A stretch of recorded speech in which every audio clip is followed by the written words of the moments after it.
आस्था कौशिक और आप देख रहे हैं महाबहस। झारखंड के चुनावी मैदान में प्रचार के लिए उतरे सीएम योगी ने एक बार फिर बटेंगे कटेंगे का नारा देकर सियासी बहस को तेज। सीएम योगी के दिए नारे पर अखिलेश यादव ने तीखा पलटवार किया। अखिलेश यादव ने बीजेपी को वचनवंशी करार देते हुए कहा कि समाज इन नारों को स्वीकार नहीं करेगा। बटेंगे कटेंगे जुड़ेंगे बढ़ेंगे वाली बहस लगातार चल रही है।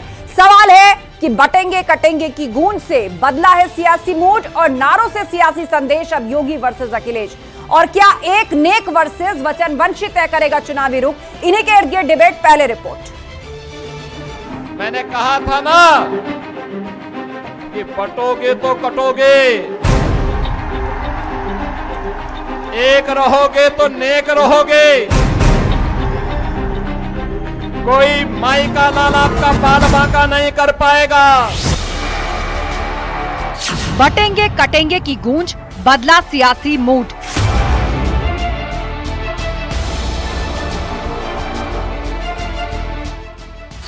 योगी बोले जब जब बटे निर्ममता से कटे। इस देश का इतिहास गवाह है, जब भी जाति के नाम पर, के नाम पर, भाषा के नाम पर बंटे हैं तो निर्ममता से कटे भी हैं। अखिलेश का वार, विनाशकारी है वचनवंशी। डिवाइड का हिंदी क्या है? बांटो। डिवाइड एंड रूल नारा दिया था अंग्रेजों ने, और अंग्रेज तो चले गए लेकिन अपने वचन छोड़ गए। ये वचनवंशी लोग हैं अंग्रेजों के, इसीलिए इन्होंने इस तरह के नारा दिया था। नारों से सियासी संदेश, योगी वर्सेस अखिलेश। संवैधानिक संस्थाओं पर इस प्रकार हमेशा प्रहार करते रहे जो भारत के लोकतंत्र में कभी स्वीकार लोग नहीं। इस कम्युनल नारे की वजह से हिंदू बच्चे मस्जिदों की जालियां तोड़ते हैं, मस्जिदों के मीनार तोड़ते हैं, मस्जिदों की बुर्जियां तोड़ते हैं, इस कम्युनल नारे की वजह से। चुनावी तैयारी, बटे तो कटे वर्सेस वचनवंशी विनाशकारी।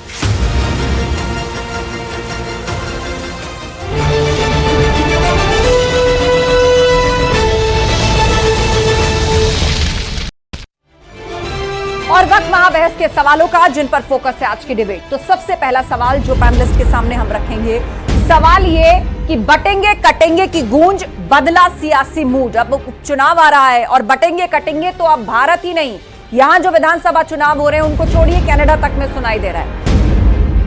नारों से सियासी संदेश। अब योगी वर्सेस अखिलेश। कहीं कहा जा रहा है जुड़ेंगे तो जीतेंगे, कहीं कहा जा रहा है कि भाई बटिए मत, नहीं तो हालत देखिए किस तरह कटेंगे, जब जब बटे हैं निर्ममता से कटेंगे। और सवाल यह भी कि वचनवंशी, एक नेक वर्सेस वचनवंशी तय करेगा चुनावी रुख।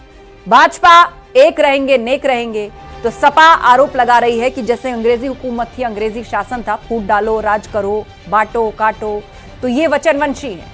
चर्चा के लिए हमारे साथ गेस्ट पैनल जुड़ चुका है। समीर सिंह जी हैं भाजपा प्रवक्ता, अशोक यादव जी हैं सपा प्रवक्ता, प्रियंका गुप्ता जी हमारे साथ जुड़ गई हैं, कांग्रेस की spokes person HS Rawat ji हैं, हिंदू धर्मगुरु फाजिल अहमद साहब मुस्लिम स्कॉलर। आप सभी पैनलिस्ट का बहुत स्वागत है। तो सवालों की शुरुआत करते हैं। सबसे पहले सवाल समीर सिंह जी आपसे। आप बार बार कह रहे हैं बटेंगे तो कटेंगे। आज भी मुख्यमंत्री योगी आदित्यनाथ ने झारखंड में चुनाव प्रचार के दौरान कहा कि जब जब बटे हैं निर्ममता से कटे हैं।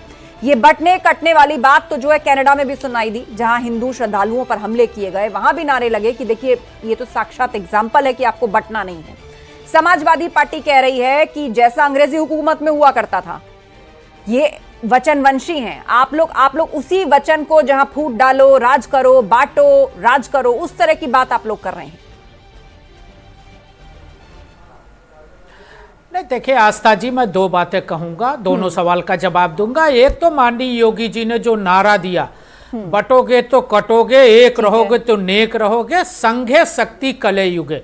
जो इकट्ठा रहता है निश्चित रूप से उसकी ताकत रहती है, उसका विजय रहता है, होता है। और लोकतंत्र में हमेशा शक्ति की पूजा हुई है इस देश के अंदर, और माननीय योगी जी ने वही एहसास कराया है कि आपके पास शक्ति है, आपके पास ताकत है, चाहे वो वोट की शक्ति हो, चाहे वो जिस प्रकार की शक्ति हो, आपके अंदर अगर शक्ति है तो उसका पूरी दुनिया लोहा मानता है, उसका देश लोहा मानता है और उसका समाज लोहा मानता है। इस नाते मैं कहूंगा कि निश्चित रूप से माननीय योगी जी का नारा आज पूरे देश के अंदर नहीं, पूरी दुनिया के अंदर लोकप्रिय हो रहा है, लोग उसका अनुसरण कर रहे हैं और ये कह रहे हैं कि हमको एक होना चाहिए, हमको एक रहना चाहिए। और लेकिन कहीं समीर ना जी, कहीं हमको अंग्रेजी जो लोग हुकूमत से आपकी तुलना समाजवादी की गई है पार्टी सपा के द्वारा कि जो अंग्रेज करके गए, जिस तरह वो फूट डालकर राज करते थे, आप भी बांटने काटने नकारात्मक राजनीति करते हैं। मैं उसी पे आ रहा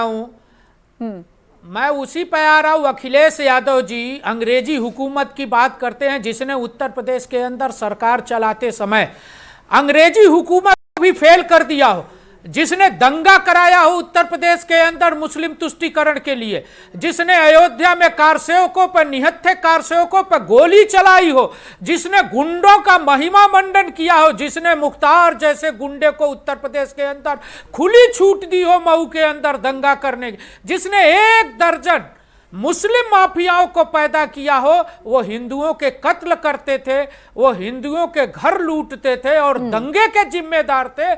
ऐसे लोगों का महिमा मंडन करने वाले और जाति के नाम पर राजनीति करने वाले, जाति के नाम पर समाज को तोड़ने वाले, मायावती जैसी नेता के ऊपर जानलेवा हमला करने वाले गेस्ट हाउस के अंदर अखिलेश यादव की पार्टी के नेता और अखिलेश यादव हमको सीख दे रहे हैं। उनको आईने में अपनी शक्ल देखनी चाहिए। शक्ल देखेंगे आईने में तो उनको दिन याद आ जाएगा कि समाजवादी पार्टी इसका जवाब दीजिए। लेकिन उसमें मेरा एक सवाल भी इंक्लूडेड है। अब देखिए, कोई कह रहा है बटो मत, आप कह रहे हैं जुड़े रहो, दोनों बातों का अर्थ तो एक ही है ना। अब इसमें कौन सकारात्मक है, कौन नकारात्मक है?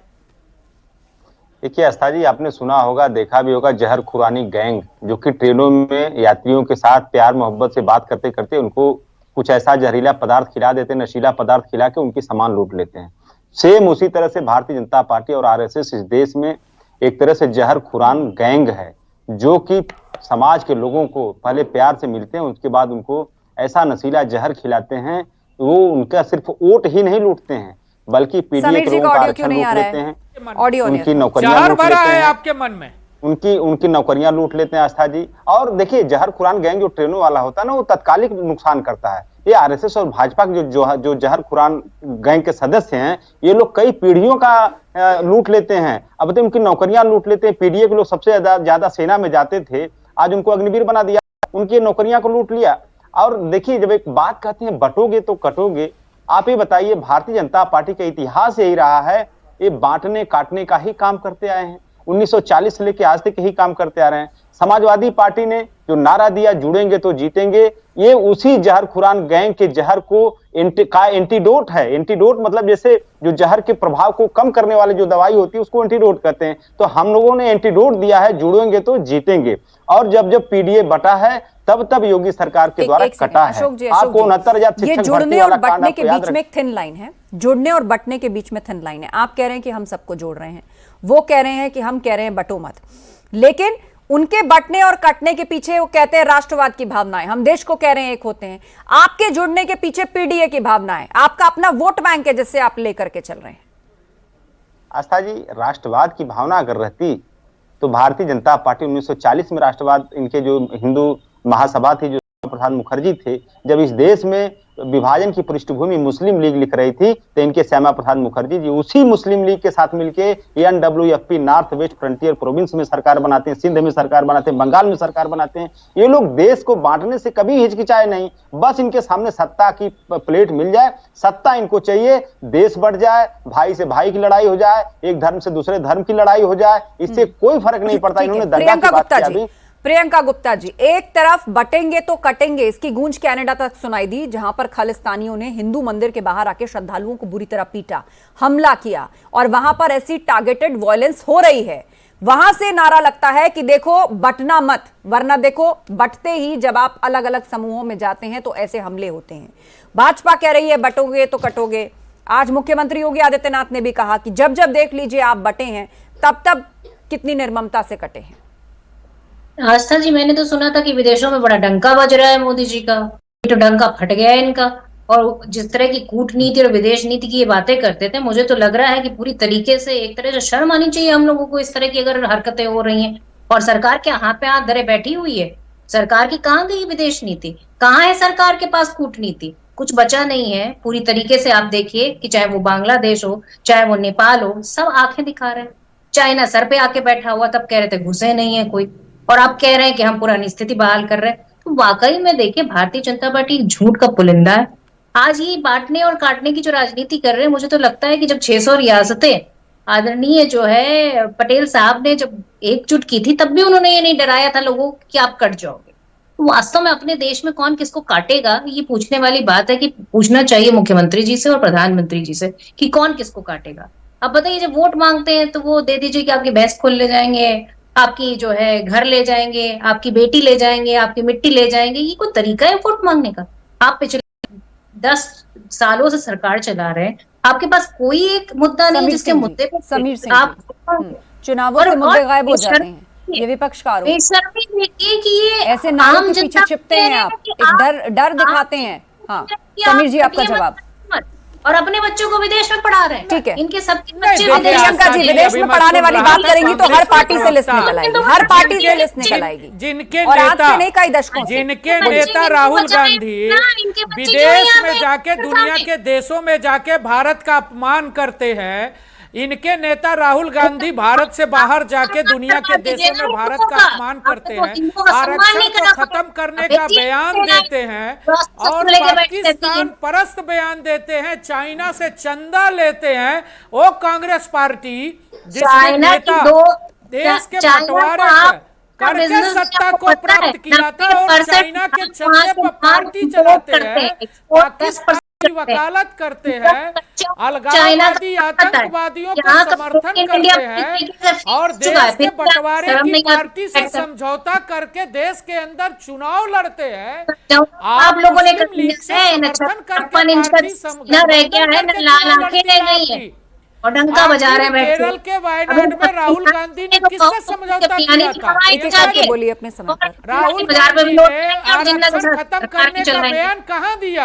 इसका जवाब कौन देगा? प्रियंका जी, इसका जवाब कौन देगा? वो भी सवाल पूछ रहे हैं। राहुल गांधी ने आरक्षण खत्म करने का जो बयान दिया, इसका जवाब कौन देगा? दुनिया के देशों में जाके भारत की बदनामी करते हैं राहुल गांधी। और बैठ के झारखंड में प्रवचन दे रहे हो। नहीं, झारखंड की बात छोड़ो, एक बार अपने नेता से आग्रह करो कि दुनिया के देशों में भारत की छवि देश में खराब करते ही दुनिया में भी जाके खराब करते हैं। सुरक्षा की जिम्मेदारी किसकी होती है?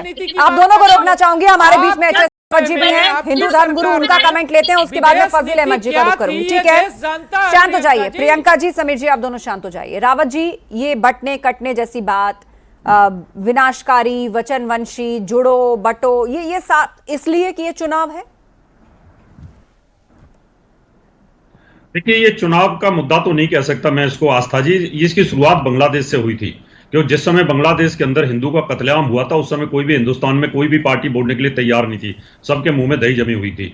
और अभी मैं सापा प्रवक्ता साहब को सुन रहा था, हम जोड़ने की बात करते हैं। जोड़ने की बात तो बहुत बढ़िया करते हैं। आदरणीय मुलायम सिंह यादव जी ने बड़ी जोड़ने की बात करी थी। उन्होंने कहा था कि अगर मैं इन पर गोली नहीं चलाता राम भक्तों पर, तो मेरा मुसलमान वोट बैंक सारा खत्म हो जाता।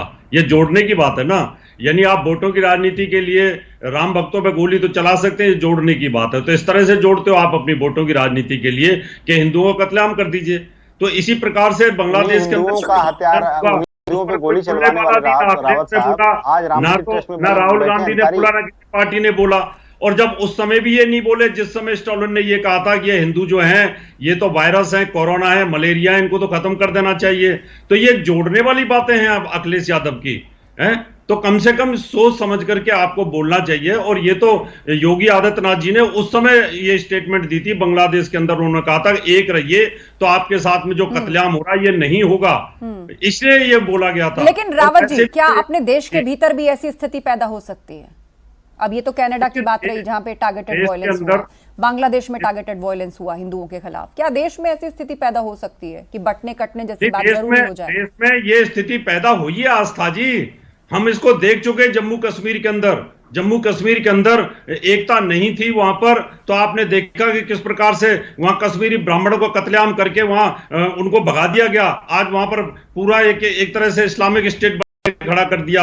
तो ये स्थिति यहाँ पर हमने देखी है, हम केरल के अंदर देख रहे हैं, बांग्लादेश के अंदर देख रहे हैं, ये स्थितियां हो रही हैं। सहारनपुर के अंदर देख रहे हैं, मुजफ्फरनगर में कांड देखा आपने, मेरठ के अंदर देखा है, अलीगढ़ के अंदर देखा है। तो ये स्थितियां तो, और कांग्रेस के टाइम पर तो सबसे ज्यादा उपद्रव हुआ करते थे। उस समय की स्थिति अगर देखा जाए तो उस समय तो सबसे ज्यादा स्थिति खराब थी। यहाँ पर ये संगठन सबसे ज्यादा एक आतंकवाद जारी होता था। प्रियंका जी आपकी आवाज कट जा रही है, आप साथ बोले। ठीक है एच.एस. रावत जी।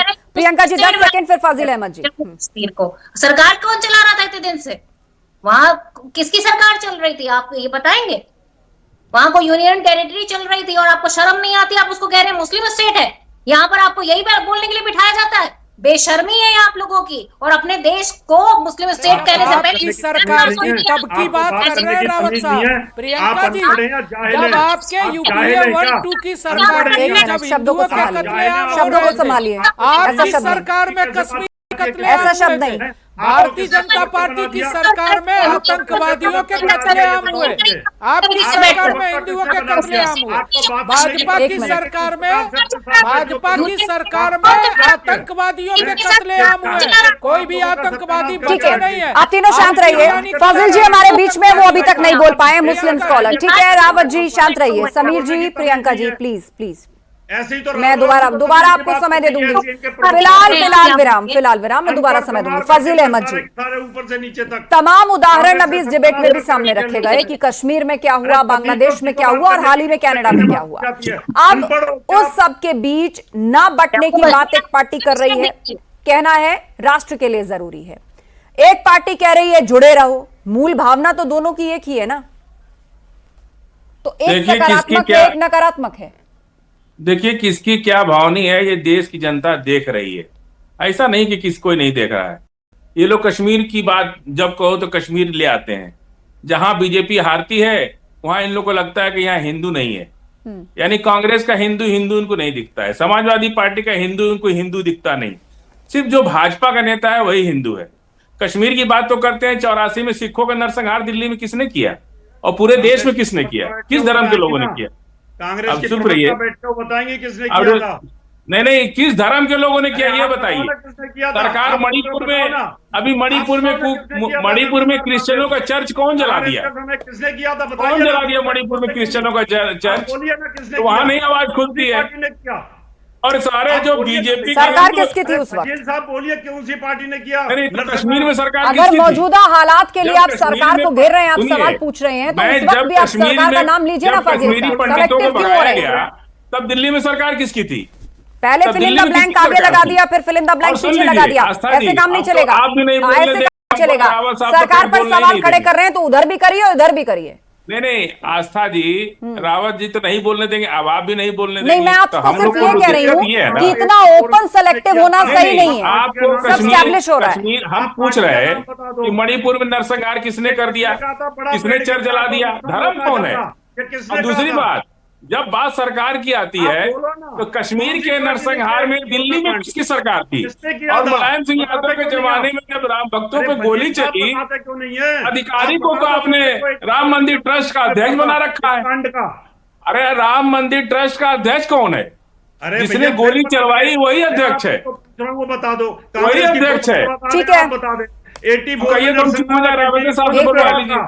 मेरी आदत नहीं। सरकार पर सवाल पूछ रहे हैं, समीर जी जवाब देंगे। रावत जी आप शांत हो जाइए, बोलिए समीर जी। आस्था जी, अभी मैं सुन रहा था समाजवादी पार्टी के प्रवक्ता नौकरी की बात कर रहे थे। नहीं वो बताइए जो राम भक्तों को गोली चलाया उसको राम मंदिर ट्रस्ट का अध्यक्ष बना दिया, उस पे बोलिए। मैं पूछना चाहता हूँ, अरे मैं पूछना चाहता हूँ, मुलायम मुलायम सिंह ने चलवाया था। बहाने मत बताओ, मुलायम सिंह ने चलवाया था और मुलायम सिंह ने चलवाया था और मुलायम सिंह ने कहा था एक बार में। आपसे मैंने सवाल पूछा, उसको छोड़कर आपने सारा पूछना चाहता हूँ, आपसे सवाल पूछा, उनको बोलने दीजिए, फिर समय मिल जाएगा। सरकारी नौकरियों को लूटने का काम उत्तर प्रदेश में किसने किया? समाजवादी पार्टी की सरकार में। आपने जाति के नाम पर एक यादव को जो छेड़खानी का आरोपी था उसको यूपीएससी का चेयरमैन बना दिया। आप सूची मैनपुरी से लाते थे पुलिस की भर्ती की, जाति के नाम पर एक जाति की नियुक्ति करते थे। सत्ता पर सिर्फ 2 लोगों का अधिकार था। 17 के बाद से आज तक 1,40,000 पुलिस की भर्ती, 6.5 लाख 7 लाख सरकारी नौकरियां पारदर्शी तरीके से दिया। गुंडे या तो जेल में है नहीं तो जेल में नहीं है तो परलोक है। उत्तर प्रदेश नहीं तो भाजपा में, सही बोले आप। योगी आदित्यनाथ जी ने भाजपा वॉशिंग मशीन में धुल जाते हमने हैं। राम जन्मभूमि के मंदिर भाजपा के वॉशिंग रास्ते को मशीन में धुल प्रशस्त जाते किया। हैं।